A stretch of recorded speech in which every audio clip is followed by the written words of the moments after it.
کہ سپہ سالار کی آواز میں اعتماد تھا، جوش تھا، جذبہ تھا، اور مجھے انہوں نے کہا کہ وزیر اعظم اب ایک ایسا زوردار تھپڑ ہندوستان کے منہ پر لگایا جائے کہ وہ قیامت تک وہ یاد رکھے کہ پاکستان میں پڑھنے کیا تھا۔ ہم نے یہ طے کیا، دنیا کے بے شمار ممالک اس بات پر پوری طرح یکسو تھے کہ پاکستان حق پر ہے۔ انہوں نے ایک عالمی تحقیقاتی کمیشن کا جو آفر کی ہے، اس سے پاکستان کی سچائی اور پاکستان کے ہاتھ صاف ہونے کا واضح ثبوت ہے۔ لہٰذا یہ پہلی بار ہے کہ ہندوستان ایک ایسے گھمنڈ میں تھا،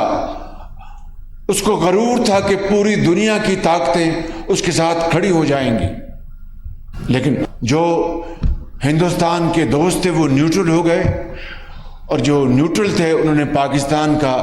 بھرپور ساتھ دیا کہ یہ موقف پاکستان کا جائز ہے۔ آج میں مظفر آباد میں آپ کے پاس ایسے وقت پہ حاضر ہوا ہوں کہ ابھی چند دن پہلے ایک ایسی جنگ چھڑی پاکستان اور ہندوستان کے درمیان جو کہ کسی لمحے انتہائی خطرناک رخ اختیار کر سکتی تھی، اور جس کے نتائج خدا نخواستہ بہت بھیانک ہو سکتے تھے۔ پہلگام کا جو واقعہ ہوا وہ افسوسناک واقعہ تھا، بہت افسوسناک واقعہ، لیکن ہندوستان نے اس کی آڑ میں پاکستان کے خلاف بے بنیاد الزامات کی بوچھاڑ کر دی۔ ہم نے پوری دنیا کو یہ باور کروایا کہ یہ ایک جھوٹا بے بنیاد الزام ہے، اور یہ ایک بہت بڑی سازش کا حصہ ہے جو کہ خطے کے امن کو خدا نخواستہ تباہ و برباد کر سکتا ہے۔ چنانچہ کاکول میں نے اعلان کیا کہ ہم اس واقعے کی عالمی تحقیقات کے لیے مکمل طور پر تیار ہیں، اور اپنا کیس حقائق کی بنیاد پر بیان کرے گا۔ ہندوستان کی یہ بات ہضم نہیں ہو رہی تھی، چنانچہ اس نے پاکستان کے اوپر حملہ کر دیا، اور بھاولپور میں اور دوسرے علاقوں میں آزاد کشمیر میں 33 افراد شہید ہوئے، 55 زخمی ہوئے، اور آزاد کشمیر میں جو شہداء ہیں، زخمی، یہ ان کے علاوہ ہیں، اور نہتے پاکستانیوں کے اوپر انہوں نے حملہ کیا۔ اس مارکے کے دوران پاکستان نے ہندوستان کے نہتے شہریوں کو نشانہ نہیں بنایا، بلکہ نہ صرف ان کے 6 جہاز ان کے گرائے جن کے اوپر ان کو بڑا ناز تھا، رافیل جہاز اور MiG 29 اور اس طرح دوسرے اور جہاز، وہ گرائے، اور اس کے ساتھ الفتح مظاہروں کے ساتھ ہندوستان کو چھٹی کا دودھ یاد دلایا، مگر ہندوستان باز نہیں آیا، اور پاکستان کے اوپر تواتر کے ساتھ الزامات بھی لگاتا رہا، اور پاکستان کے خلاف ہر جگہ اس نے اپنے حملے جاری رکھے۔ 9 اور 10 کی رات کو ہم نے یہ طے کیا، دنیا کے بے شمار ممالک اس بات پر پوری طرح یکسو تھے کہ پاکستان حق پر ہے۔ انہوں نے ایک عالمی تحقیقاتی کمیشن کا جو آفر کی ہے، اس سے پاکستان کی سچائی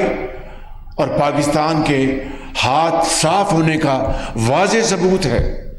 لہٰذا یہ پہلی بار ہے کہ ہندوستان ایک ایسے گھمنڈ میں تھا، اس کو غرور تھا کہ پوری دنیا کی طاقتیں اس کے ساتھ کھڑی ہو جائیں گی، لیکن جو ہندوستان کے دوست تھے وہ نیوٹرل ہو گئے، اور جو نیوٹرل تھے انہوں نے پاکستان کا بھرپور ساتھ دیا کہ یہ موقف پاکستان کا جائز ہے۔ 9 کی رات کو ہم نے یہ فیصلہ کیا کہ ہم اب پہلے جو 6 جہاز گرائے گئے وہ تو دفاعی ہمارا حق تھا کہ حملہ آور ہندوستان تھا، ہم نے پاکستان کے دفاع کا حق استعمال کرتے ہوئے اس کے 6 جہاز گرائے اور دوسرے تنصیبات کو نقصان پہنچایا۔ 9 کی رات کو فیصلہ کیا اب ہم اپنا حق استعمال کریں گے اور دشمن کے اوپر ایک میجرڈ اٹیک کریں گے۔ میجرڈ، یہ 9 کی رات کو تقریباً آدھی رات فیصلہ ہوا۔ صبح 2:30 بجے مجھے سپہ سالار کا فون آتا ہے کہ وزیر اعظم ہندوستان کے میزائل جو ہیں وہ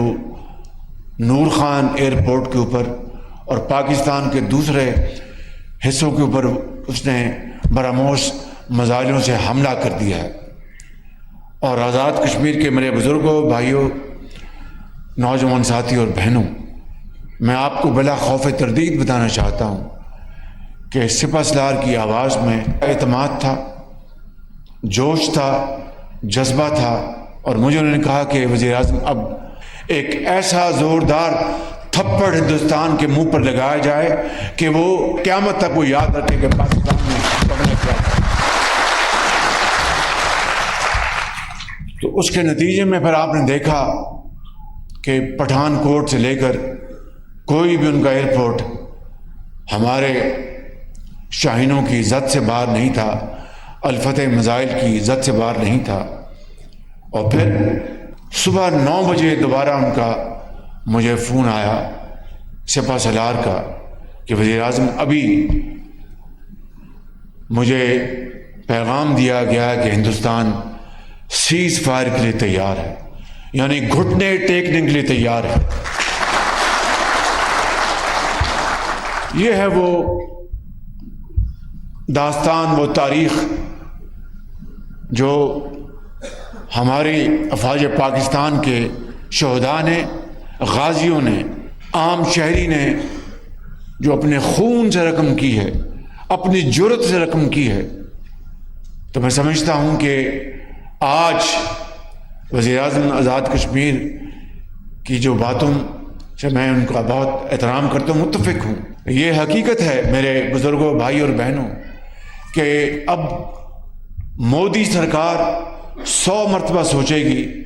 پاکستان کے اوپر دوبارہ حملہ آور ہونے کے لیے، کہ اس کو پتہ چل گیا کہ ہماری بری فوج، ہماری فضائی فوج اور ہماری بحری فوج مل کر پوری طرح تیار ہیں، اور جس طرح ان 4 دنوں میں 6 تاریخ سے لے کر 10 تاریخ تک جو ہندوستان کو سبق سکھایا گیا، میری نظر میں 1971 کی شکست کا اللہ تعالیٰ نے بدلہ لیا ہے آج اس موقع کے اوپر۔ کچھ ممالک کا خیال تھا کہ پاکستان جو کنونشنل وارفیئر ہے اس میں پاکستان ہندوستان کے مقابلے میں بہت پیچھے رہ گیا ہے۔ اس جنگ نے وہ جو ایک کنفیوژن تھا، ابہام تھا، اس کو بھی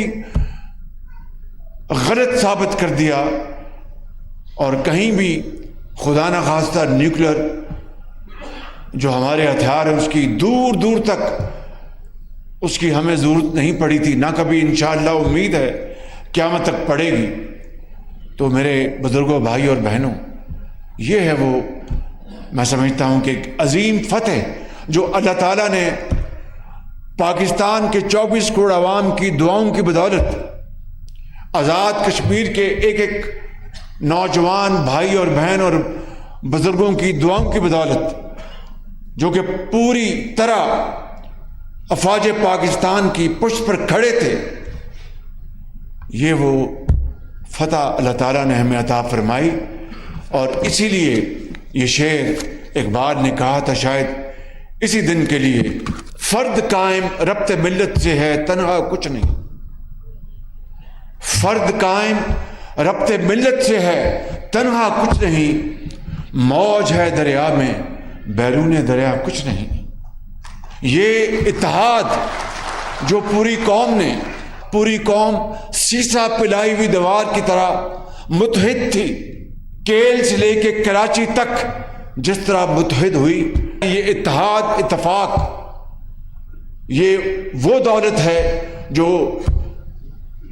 کسی بھی قوم کو اگر نصیب ہو جائے تو بڑی سے بڑی جو مشکل ہے وہ آسان ہو جاتی ہے۔ میں سمجھتا ہوں کہ آج وقت آ گیا ہے کہ ہمیں پاکستان کو انشاءاللہ اسی اتحاد اور اتفاق کی طاقت سے پاکستان کی اب ہم نے جو معاشی جو ترقی کا سفر ہے اس کو انشاءاللہ طے کرنا ہے، شبانہ روز محنت کر کے۔ اور اس جنگ میں جو کہ شاید تاریخ کی مختصر ترین جنگ تھی، اس میں ہمارے سپہ سالار جنرل سید آصف منیر کی دلیرانہ، دانشمندانہ اور اللہ تعالیٰ پر توکل، ان کی قیادت، لیڈرشپ نے الحمدللہ بے پناہ کامیابیاں عطا فرمائیں۔ اور اسی طریقے سے ہمارے ایئر فورس کے chief of air staff air marshal Zaheer Babar اور ان کے شاہینوں نے، اور اسی طریقے سے ہماری بحری فوج جو مکمل تیار تھی دوارکا کی تاریخ دہرانے کے لیے، یہ وہ عظیم سپوت ہے قوم کے جن کے لیے قیامت تک آپ کی دعائیں ہیں، پوری قوم کی دعائیں ہیں۔ اور انشاءاللہ جس طرح انہوں نے پاکستان کا سر فخر سے بلند کیا ہے اقوام عالم میں، اس کی شاید حالیہ تاریخ میں کوئی مثال نہیں ملتی۔ تو میں سمجھتا ہوں کہ آج اگر چیف آف آرمی سٹاف کو فیلڈ مارشل کا ٹائٹل قوم نے اللہ تعالیٰ کے فضل و کرم سے عطا فرمایا ہے، تو میں سمجھتا ہوں کہ یہ قوم کی بہت بڑی عزت ہے کہ ایسا دلیر سپاہی بے خوف جس نے فرنٹ سے لیڈ کیا۔ میں سمجھتا ہوں کہ میرے بزرگوں، بھائیوں اور بہنوں، یقین کر لیں کہ آج وقت ہے کہ اس اتحاد کو ہم اب آگے لے کر چلیں، تو کوئی دشمن ہمارا کبھی دوبارہ ہماری طرف میلی آنکھ سے دیکھنے کی جرت نہیں کرے گا۔